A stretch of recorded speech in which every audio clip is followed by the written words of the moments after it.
is. All right. All right.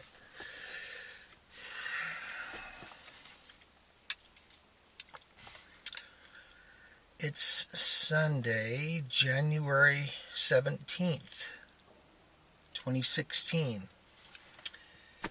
And I left on Tuesday at noon. And it was great. I got a lot of miles in, saw the moon, second night of the new moon. And then stayed just past Texarkana, maybe almost halfway to Dallas, between Texarkana and Dallas. And then had a great morning. Went to through Dallas, kind of rush hour traffic, but I got kind of right on through. And then great day and everything, and then it started getting warm, like, I don't know, later in the day. So I kicked on the air conditioning, and it wasn't, 20 minutes, 30 minutes. The van locked up with this big red warning thing or something. I mean, it felt like it automatically put the brakes on and said, pull over, you're overheating. And I looked over at the heat gauge, bam, all the way high. New radiator a week before I left. So I pull over and fill it with water and do all the rest of it. So I'm on the side of the road and I go a little further, won't cool down, pull over, call the place that put the radiator in. So the lady helped me troubleshoot, Ridgetop Auto helped me troubleshoot what was wrong.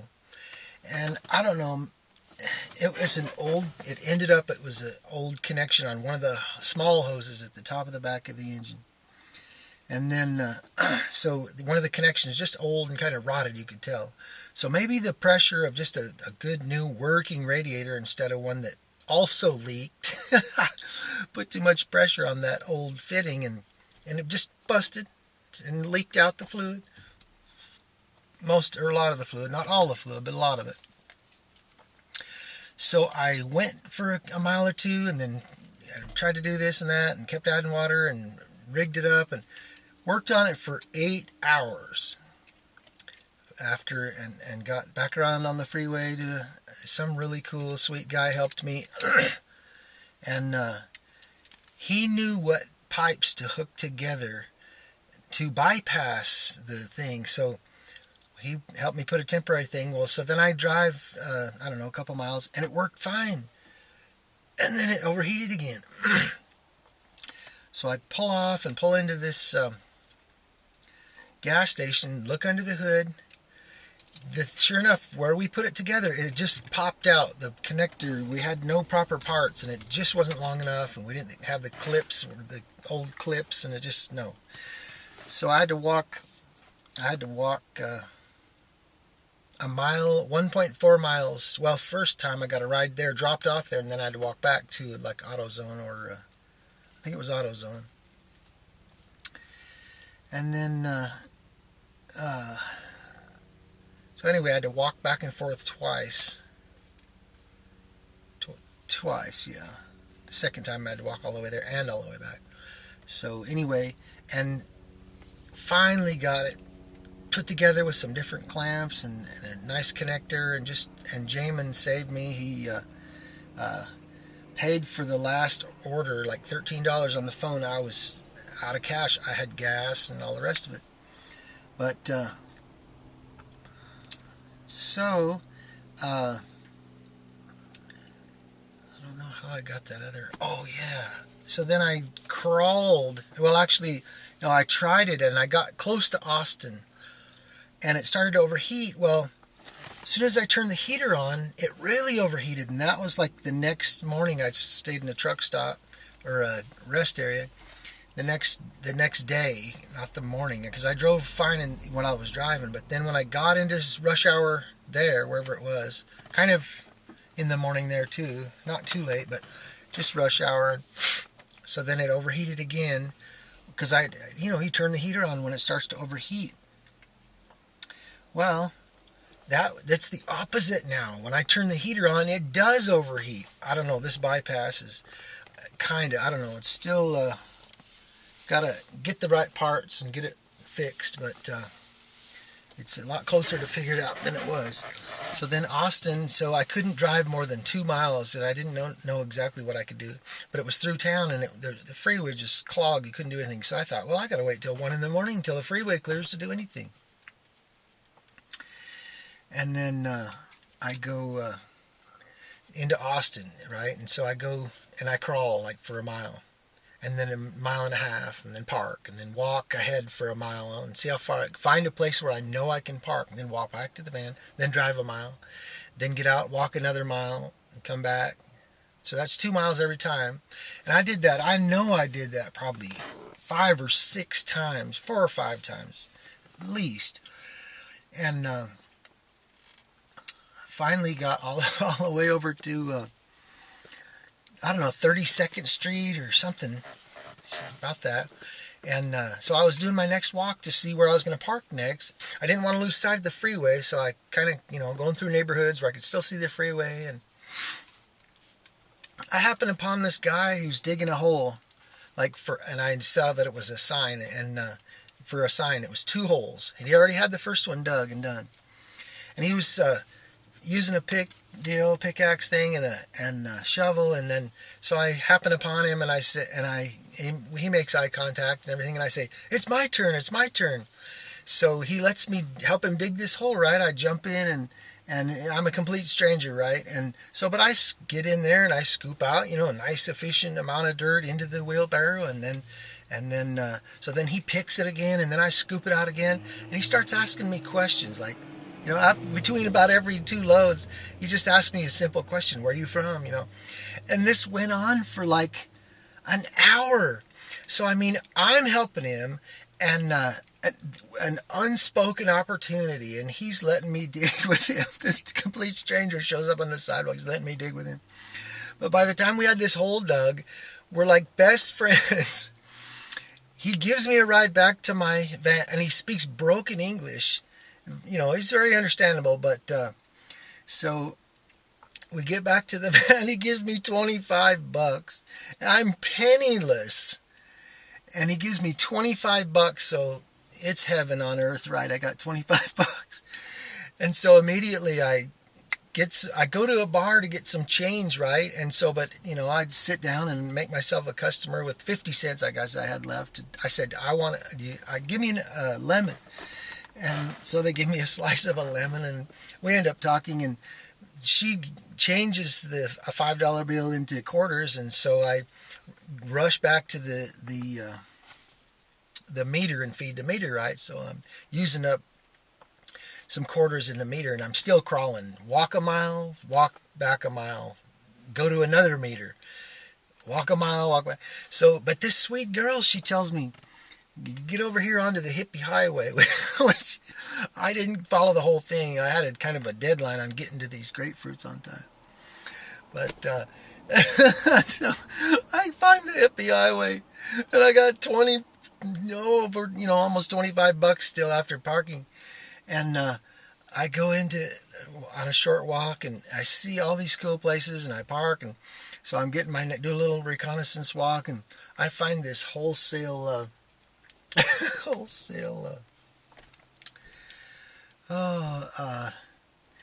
salon supply, right, where you get shampoo and nail polish and hair brushes and blow dryers. And well, I go in, and I think this is fun, this is good, and because I needed a brush, I had no brush, no hairbrush.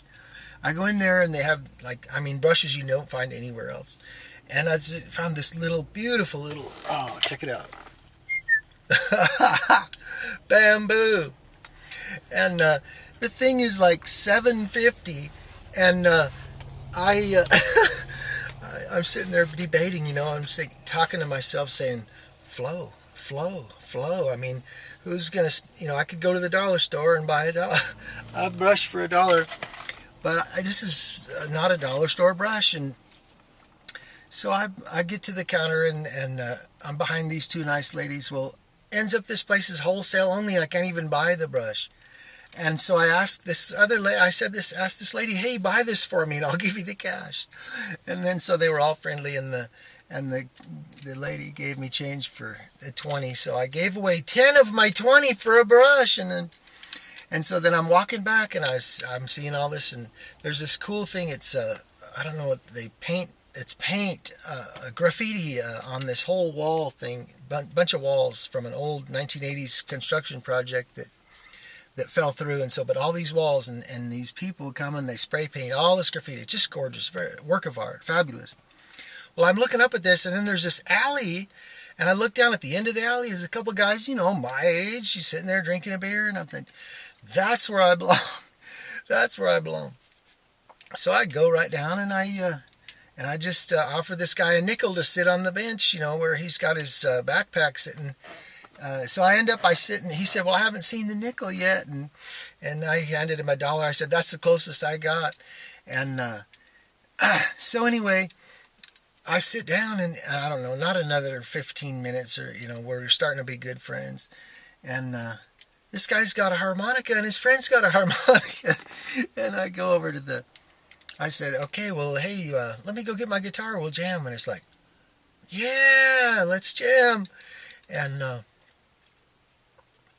so I get it, and then we come back. I come back and play, and we play, and a few more people show up that are kind of part of this camp, and they get to stay in this breezeway, and the front business is cool, and they accommodate the whole thing, and but they tidy up after themselves, and I don't know. It was fabulous, and that's Austin. That's some of Austin for sure. I've got to go back. I am going to spend a month on the hippie highway.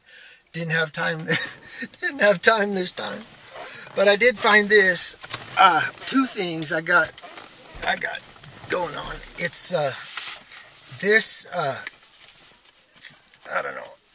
I don't know if you can see it, but it's a bracelet thing that I found on the road, and that was cool. So I put it on my ankle. It looked beautiful, and I got an ankle bracelet now, which is fun. And then I finally got out of Austin, got to San Antonio that night, pulled in, slept in, right next door in front of these people's house,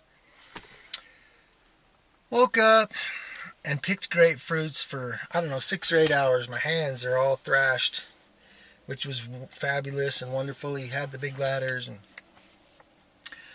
yeah, probably, maybe a little less than last year, but still, maybe 300 or 400 pounds. Ooh, and they're beautiful. Yeah, let me show you one. Hold on.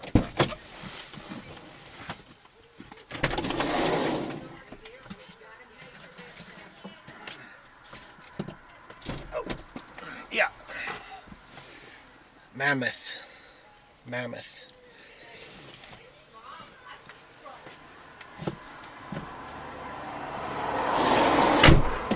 Oh yeah. Alrighty. So I don't know what else I did. Oh, I bought some other incidentals, and then I got put the last $7 in gas, so I'm penniless again, right? And but I got enough gas to get and I'm sitting there in I get all the picking done. I get, what else was it? I don't know, I drove a few blocks to do some more reconnaissance and whatnot. And I walked to see where I would get on the freeway, and I'm sitting there at Interstate 10, and I'm like, this song comes to me, Heads, California, Tails, Carolina, something like, yeah. And that was the absolute same decision I had, and I thought, okay, well, in the book of Acts, they cast lots to decide, who the next bishop or whatever deacon was going to be. And I thought, well, so, flipping a coin to make a decision has some merit. But I was being tugged both ways, L.A. or Miami, and I'm sitting there, where am I going to go? And is it L.A. or Miami? And I didn't flip a coin. I went up and I waited and I did some other stuff, and I didn't try to decide where I was going to sleep the night. And so, but then I decided, well, I got to go to Bank of America and see if Jamin put a little money on my card. And so I drive and I drive and I drive way out, Fredericksburg Road, way out there, I don't know, 8-10 miles. No Bank of America anywhere. Finally, I don't know, 10 miles out, I'm like, okay. And I pull over kind of a shopping center, and I'm like really getting emotional, and you like just crying and just thinking and crying and thinking and crying.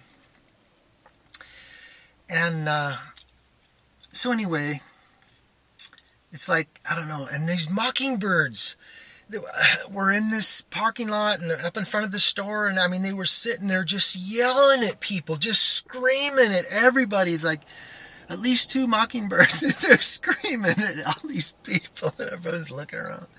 They're just going wild, and so, I mean, it's adding to the confusion. So go back to the van. I do a test in the grocery store. I said, ma'am, this is just a test. Here's a gallon of water. I want to see if there's any money on this card. Does the test, still nothing, right?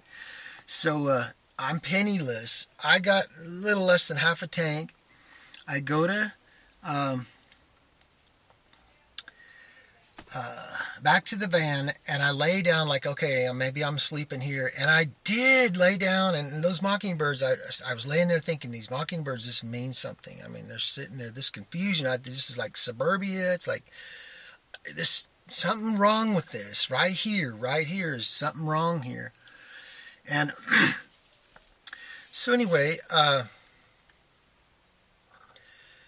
I lay there and think and cry and whatever I was thinking, and then still no decision. I look out. I've been watching the moon every night, and I see the moon again. And I'd kind of made an idea. I had an idea when I was back all the way before Dallas and everything. Kind of like, when I was seeing the moon, I was like, if the moon is kind of going west, if it's setting, toward the west, I don't know the pattern of the moon at this point. Or if it's setting to the east, maybe I'll just follow the moon, right? Am I going to LA or am I going to Miami? And I was feeling a tug, toward the moon. And then the moon ends up, it's looking more and more like it's west and west. So anyway, then I woke up after being in that parking lot. And it's like only 2:30. The moon is there again, shining. And then, when it's a waxing crescent, it's just a smile. And so it's a smile to me. It's smiling down on me. That's what I'm saying. It's smiling. Everything's going to be okay. And so that's it. I got on Interstate 10 West and just went, and kept looking for where I was going to go next, how far I was going to go. As long as I'm on the freeway, it's not overheating. As long as I'm going steady, And then I see this sign for Comfort, Texas, a town, Comfort, Texas, 13 miles. I said, Comfort, 13? I love both. So I go and I get off and park down over here and sleep comfortably, quiet little town, no problems, no nothing. And wake up and do a little reconnaissance walk.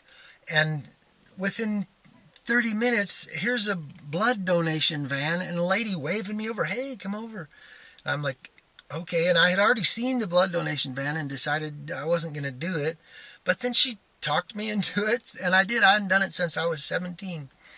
I go in there and give what they call some double batch or whatever. And I did get dizzy. But so I come back to the van, and it's wonderful and everything. But I go past this little library downtown, and I step in and greet the lady and everything, and it's fun. I talk, but then I lay down again, but then they're having this grand opening thing for the new section of the library on Sunday, which is the next day. And I talk to the people in charge, and I offer to play some light acoustic background music, live. And they say, yeah, that'd be fun. So they listen to my CD, and oh yeah, we love it. So boom, I'm scheduled. And then I start asking around, and there's no churches right downtown here. They're all kind of out about 2 miles away. And so I go and I look, and I find the Methodist church. Well, here's a guy coming out of there so I can talk to him. Ends up, he's the guitar player. And so he says, yeah. And I says, well, I'll see you tomorrow. And so I'm fronted in. I tell him I'm playing at the library, and then I spend the night back at the gas station trying to get gas. This card still wouldn't work, and but then I wake up again at midnight or something. I fell asleep good and get some good sleep. Then I get back over to Methodist Church, and then I'm there at, before sunrise, and I'm trying to sleep again, and laying there and freezing. There's no way it's 35 degrees in South Texas, but it is at night. And but anyway, I had enough covers and everything if I stay under them, but I was low on oxygen from losing all that blood. So if I wasn't getting enough real fresh air, I don't know, I was feeling it. And so then I wake up, I see the sunrise, it's glorious. I'm awake and I'm ready for whoever shows up first, and sure enough, this guy and I guess his son or another young man show up, and they're generous and invite me in, and so I go in and I'm able to change clothes, get my suit jacket on, and wash my hair in the sink and get all changed and brush, and I'm looking good, I'm looking like I want to, and everybody shows up, and there I am, suit and tie, and it was wonderful. I got introduced around, and so then the time came, and they included me right in the middle of the service, and I played the song. He is leading us home, and it was wonderful and precious, and it was well received. And so afterwards, instead of me just being out in the foyer with my CDs and whatnot, this pastor lady, she sets up a donation plate in the back of the Methodist church right there, and I just put CDs in the plate once I saw what she did. So a couple people took 2 or 3 CDs, whatever, and it was a stack of cash. I'll just say that, and it was beautiful, and it was just, I needed it, and gas and all that. So I went to the dollar store and got what I needed, a few things, and then got over here and played at the library right over here. I'm going to show you the library. Little old beautiful little library, and the edition's in the back there. But anyway, then I played on the patio out there after they had their speeches and stuff, and it was just really, really fun. Again, it was just well received, and sold a couple more CDs, and gave away another grapefruit. Got in here and changed my clothes. All right, there's the update. I don't know when this is going to be able to get posted, but it's going the right way. So it's on towards New Mexico, Arizona, California, all the way to San Francisco, and then back somehow to Tennessee. So blessings to you all, and I don't know, make some comments for me that are positive, and we'll just see you down the road. Yeah, okay. Good night.